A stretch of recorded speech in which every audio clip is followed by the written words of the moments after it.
పెద్దలందరూ అన్ని నియోజకవర్గాల మా ఎమ్మెల్యేలు, మాజీ ఎమ్మెల్యేలు, మరి ఎమ్మెల్సీలు అందరూ కూడా వినుకొండలో జరిగినటువంటి హత్య, జిలాని జరిగినటువంటి ఈ హత్యను చూసి ప్రతి ఒక్కరు కూడా అది చూడాలంటే కూడా భయపడే విధంగా ఇలాంటి భయాన్ని కల్పించి కావాలని ఒక పథకం ప్రకారం, ఒక ప్లాన్ ప్రకారం తెలుగుదేశం పార్టీ వాళ్ళ విధానాలు ఇవన్నీ కూడా మరి ఇక్కడ ఆంజనేయులు గారు కానీ ఆయన అమ్మడు తిరిగే వాళ్ళు కానీ ఇది వాళ్ళ అమ్మ ఒకటే చెప్తుంది, కావాలని డబ్బులు ఇచ్చి ఇక్కడ ఉన్న శాసనసభ్యుడు మరి మల్లికార్జునరావు అని వాళ్ళ అమ్మ డైరెక్ట్గా చెప్తా ఉంది.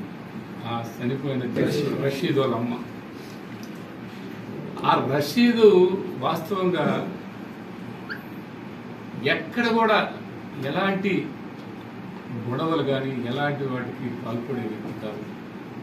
మరి వినకొండ చరిత్రలో ఇదే మొట్టమొదటి ఘట్టం. మన తెలుగుదేశం పార్టీ వాళ్ళు వాళ్ళ పాలనలో వాళ్ళు చేస్తున్నటువంటి దుర్మార్గపు పాలన ఒక్క నెల రోజుల్లోనే ఇంత అన్యాయానికి, అరాచకాలకి పరాకాష్ట. అయితే వీటన్నిటిని కూడా మన పెద్దలందరూ కూడా చెప్పారు. ఇది పూర్తిగా మేము ఖండిస్తున్నాం. రేపు 10:30-11 మాజీ ముఖ్యమంత్రి వర్యులు మన పార్టీ అధినేత జగన్మోహన్ రెడ్డి గారు వినుకొండ పట్టణానికి రావటం జరుగుతుంది. ఆ కుటుంబాన్ని ఓదార్చడానికి ఆయన కూడా శలించిపోయి ఇంత దారుణం, ఇంత దుర్మార్గం, ఆ విధమైనటువంటి ఆ మర్డరు అది ఎలా చూస్తుంటేనే ఈ రాష్ట్రంలోనే ఇది ఒక కొత్త సాంప్రదాయాన్ని అక్కడే పోలీసులుండి అక్కడే ప్రజలంతా చూస్తూ ఉండగా జనాలు తొలి ఏకాదశి పండగ విపరీతంగా ఉన్నారు. ఒక పక్క ప్రభలు, ఒక పక్క మోహరం పండగ.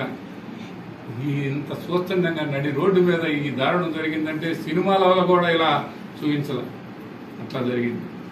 దీన్ని ఆ కుటుంబాన్ని ఓదార్చడానికి జగన్మోహన్ రెడ్డి గారు రేపు వినుకొండ పట్టణానికి రానున్నారని,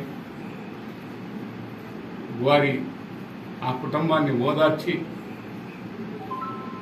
కార్యక్రమంలో భాగంగా రేపు ఇక్కడికి వస్తారని అందరు కార్యకర్తలకి ఈ సందర్భంగా తెలియపరచడమైందని, మరి ఇక్కడికి వచ్చినటువంటి వాళ్ళందరూ కూడా మనం అన్ని విధాల ఓర్పు, సహనం, అన్ని విధాల సహనంతో ఉన్నాం. అని వాళ్ళ ఆపల నిన్న అన్ని విధాల ఇట్లాగే జరుగుతూ ఉన్నాయి. ఇవన్నీ కూడా మీ అందరికీ తెలుసు. ప్రతి ఒక్కరికి ఫోన్ చేయటం, నిన్ను చంపేస్తామని చెప్పడం, ప్రతి ఒక్కరికి వైఎస్ఆర్ కాంగ్రెస్ పార్టీలో ఎవరైతే యాక్టివ్గా తిరిగారో, ఎవరైతే యాక్టివ్గా ఉన్నారో ప్రతి ఒక్కడిని ఫోన్ చేయటం, నిన్ను లేపేస్తాం అంటాం. ఏంటబ్బా ఈ సంస్కృతి? ఏంటబ్బా మీరు లేపేసేది? ప్రతి ఒక్కరికి ఇలాంటి ఫోన్లు చేయటం. పోలీస్ స్టేషన్లో అక్కడికి వెళ్దామంటే రౌడీ షీటర్లు, కంప్లైంట్ ఇవ్వడానికి కూడా పోవడానికి అక్కడికి పోతే కూడా వాళ్ళ మీద కూడా ఎగబడుతున్న పరిస్థితి కనపడతాం. ఇది ఎక్కడ పాలన అని ప్రజలు అడుగుతూ ఉన్నారు. ప్రతి ఒక్కడు వైఎస్ఆర్ కాంగ్రెస్ పార్టీ సానుభూతి పరుడు కూడా వదిలిపెట్టట్లా. ఇవన్నీ కూడా